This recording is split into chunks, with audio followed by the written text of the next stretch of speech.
زیارت ابی عبداللہ حسین علیہ السلام کی اہمیت، چونکہ مرکزی کردار امام حسین علیہ السلام ہے، اس کے مختلف طریقہ کار ہیں اور قیامت تک کے لیے اس کو زندہ رکھا گیا. اور آج جو ہم دیکھتے ہیں کہ آج پوری کائنات کے اندر آپ دیکھیے کہ دشمن کیا کرنا چاہ رہا ہے اور کیا کرتا رہا ہے. آج تک کتنے حملے جو ہے نا وہ ہو چکے ہیں، بار بار کسی نہ کسی طریقے سے عزاداری کو ختم کرنے کے لیے، عزاداری ابی عبداللہ علیہ الحسین کو کیمرنگ کرنے کے لیے، تحریف کرنے کے لیے، روکنے کے لیے، قتل و غارت جتنا بھی ہو سکتا تھا کیا، لیکن آج تک کوئی روک نہیں سکا. بلکہ آپ دیکھتے ہیں اور واقعی ایسا ہی ہوتا ہے ہر سال، یعنی یوں لگتا ہے کہ جیسے پچھلے سال واقعہ ہوا ہو.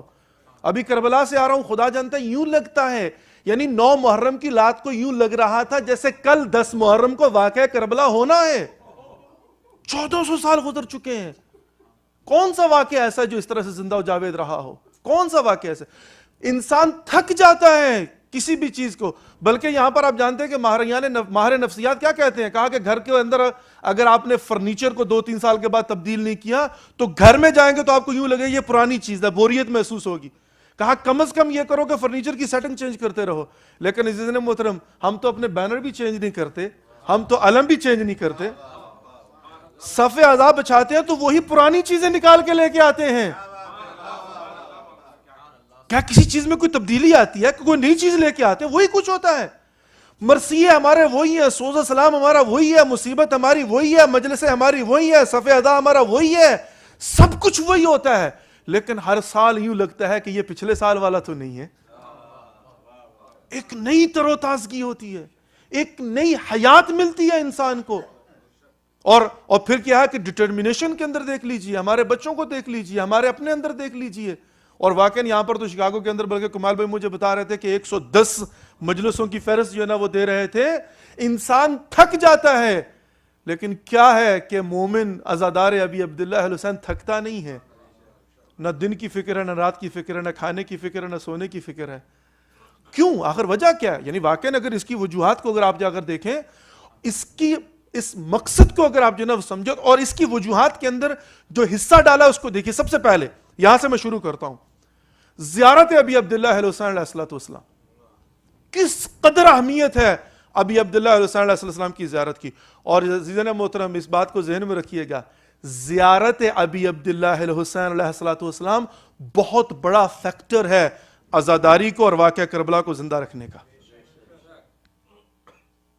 اچھا، ایک تو زیارت امام حسین علیہ السلام ہے جو ہم کربلا میں جا کے کرتے ہیں، جس کے لیے کسی بھی زیارت کے لیے کہا کہ اگر جان کا خطرہ ہو تو نہ کرو. لیکن امام جعفر صادق علیہ السلام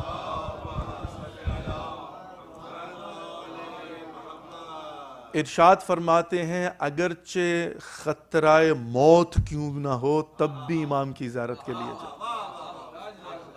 تنہا زیارت ایسی ہے. اور عجیب ایک روایت سنیے قبلہ، اس دفعہ جو ہے نا وہ شیخ احمد الصافی نے بیان کی تھی، عرض کرتا چلوں. فرماتے ہیں کہ 1 لاکھ، ایک کم، چونکہ رسول خدا کو میں استثناء کرتا ہوں یہاں پر، یقیناً جو ہے نا وہ روایت کے اندر بھی ایسا ہی ہے، انبیاء کی ارواح جو ہیں اور تمام تر ملائکہ خدا کی بارگاہ میں خواہش کرتے ہیں کہ پروردگار حسین ابن علی کی زیارت کے لیے جانے دے. اچھا، کہا اجازت ملتی ہے تو کیا ہوتا ہے؟ ایک صف لگتی ہے، لائن میں کھڑے ہو کے جائیے اور جا کے زیارت کریے. کیوں؟ کائنات کے اندر ملائکہ کتنے ہیں؟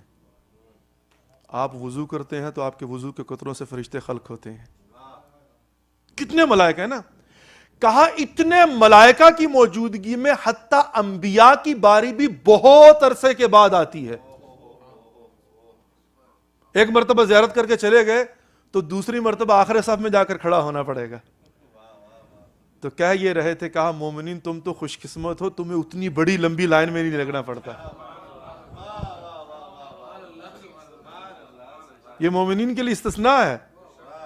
انبیاء کی ارواح لائن میں لگی ہوتی ہیں، اور جب ملائکہ جو ہیں وہ زیارت کر کے چلے جاتے ہیں تو جا کے آخر میں دوبارہ سے کھڑے ہو جاتے ہیں. جب دوبارہ ان کی باری آتی ہے کتنے 100 سال لگتے ہیں اللہ ہی جانتا ہے. لیکن یہ الگ بات ہے کہ جو آتے ہیں جب واپس جاتے ہیں تو اوپر والے پوچھتے ہیں کہاں سے آ رہے ہو؟ تمہارے وجود سے خوشبو آ رہی ہے. وہ کہتے ہیں ہم حسین ابن علی کی زیارت کر کے آ رہے ہیں.